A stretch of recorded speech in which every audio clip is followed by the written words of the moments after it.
Hey everyone, Shawn Clement here for Golf WRX, and of course we are Wisdom in Golf.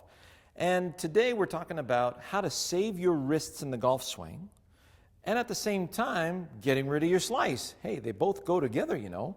So the first thing I want to make you aware of with the help of Scully is you'll notice the two bones of the lower arm. You have the radius on top and the ulna underneath right here, and the shape of the bones are very tubular. So you notice right here, the strength of those bones would be, if I was hammering, right now they're stacked on top of each other.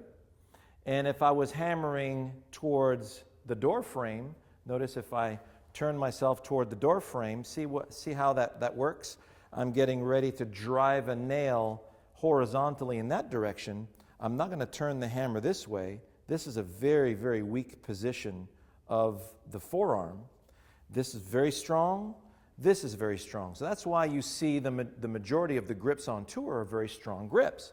So that being said, the bones of the wrist, is that in the way, Matt? So the bones in the wrists, if you look at the functionality of the wrist, you have right here we call the anatomical snuff box. This is where the wrists hinge. So if I'm hammering a nail, it would look like this. If I'm going fishing, I gather on that snuff box and I release out there. So football throwing, same thing.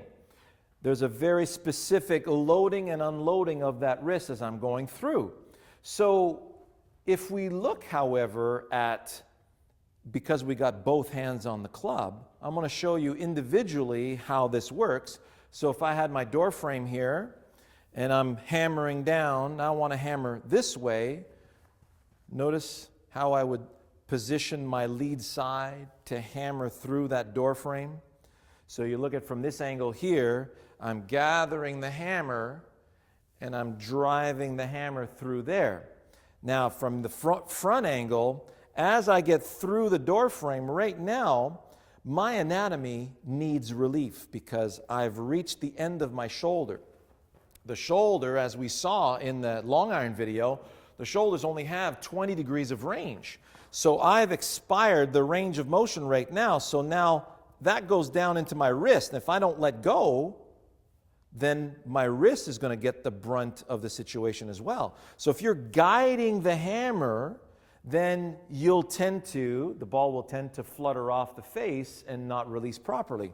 So as I come through, notice the release now. I'm hammering through the door frame, and because I don't want to feel any strain in the anatomy, I'm letting the weight of the hammer release me. So if I do it towards you, there's hammer through. Notice the hammer is facing you, and then there's a release of that anatomy. So if I let the weight of the hammer release me, notice the position of my hand. There is a very significant amount of rotation there that occurs not only in the radius and ulna, but also at the head of the humerus, right here, the top of the arm, in the ball socket joint of the shoulder. So if you hold your arm straight out in front of you, you'll notice that the rotation will occur here. If you fold the arm, you'll notice you've got an amazing amount of rotation here through the radius, where the radius joins the elbow. There's a half of your elbow has a rotational aspect to it. So now if I had a sword in my hand, so if I'm using the trail hand, I get ready to slash the sword through this imaginary bamboo shoot. See that? I'm getting ready to cut this way.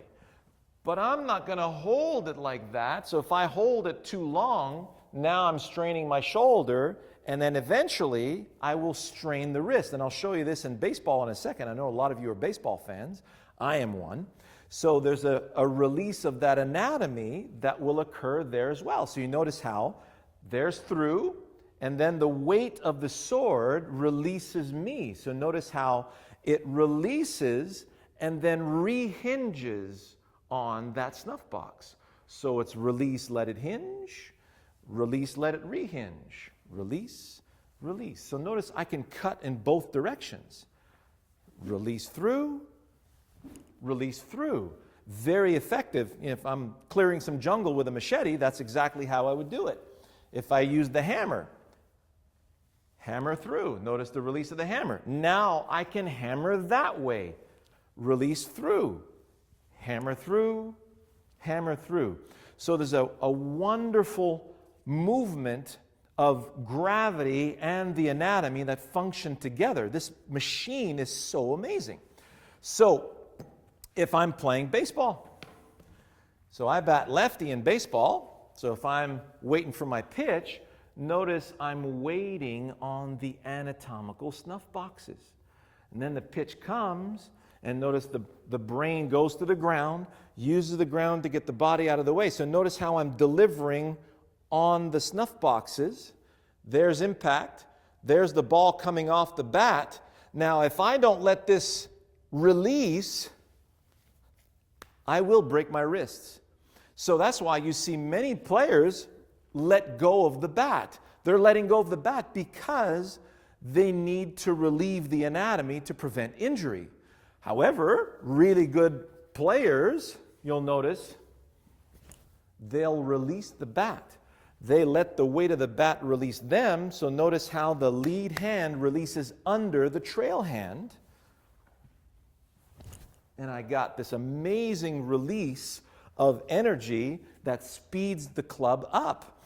So when that trail hand is allowed to release over the lead hand, what actually happens through impact, when the ball meets the club face, the ball will compress against the face and ride along the face for a while, then release from it. So I'm collecting, releasing. Same thing in hockey.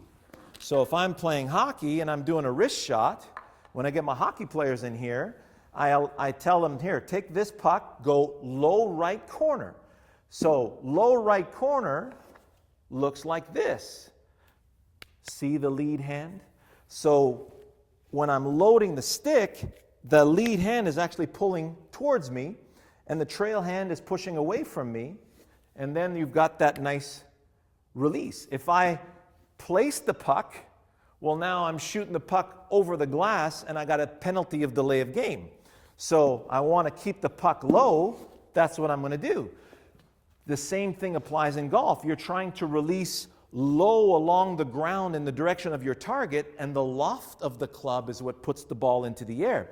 So when you stay low along the ground, you're getting the maximum compression against that club face.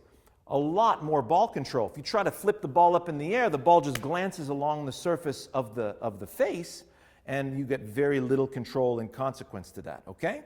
So we are allowing the weight of the instrument to release the anatomy. So I have my intermediate point. I'm going to hit a draw, so I'm lining up over the intermediate point, play the ball a smidge back in my stance and get behind the ball. Now I want to feel like I'm releasing to the right edge of that intermediate point. So in slow motion, it's going to look like this. Gather, fold, hinge. Everything's nicely loaded. Now I'm going toward the target.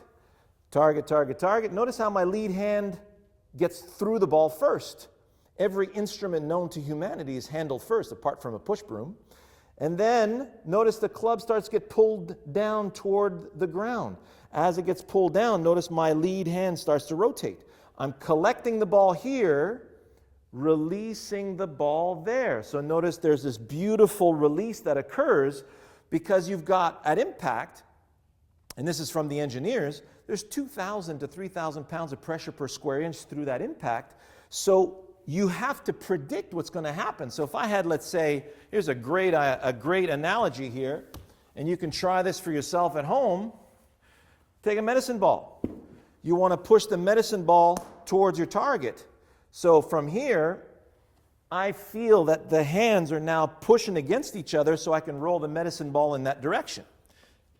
Same thing here. With a wiffle ball, it would be less significant. So I'm going to gather and let it release.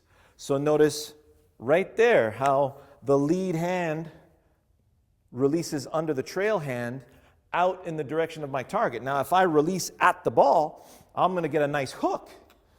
If I release at the target and the ball's going too high and too far to the right, well then your grip-club relationship is not strong enough. So you need to close the face or strengthen your grip.